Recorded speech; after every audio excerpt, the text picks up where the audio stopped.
Kana kuno kumukadzi wako ana baba Jona vanopfeka. Nani? Handi. Ndinofanizika. Andipa graph ndine order kudiyo kai. Dati mukadzi wako nababa Jona vanopfeka kwa handi.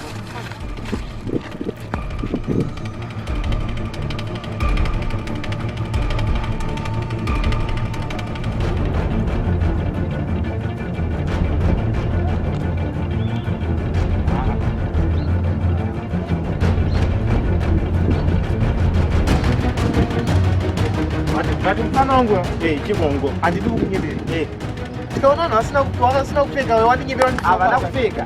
mesure kutaura tokwana sindora yangu Mbomirega zvatinoti titeka. Munohwanda pazvitira. Handirika. Ini ndakutongosvika kuvabata. Ndizvo. Kuti murove vanhu kuswaipi nhasi. fukufuku Ndati nhasi kuti murove vanhu kuswaipi. undizive here Aiwa ndikuzivai. ndizwe yakwe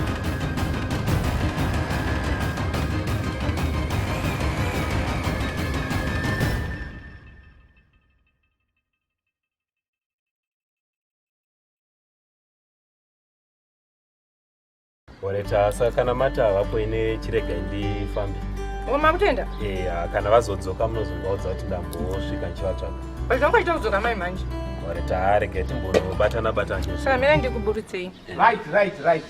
Pause. Ipapo. Court black-handed. Handirika. Chief. Muchataura. You shall explain and you be explained. Tobo.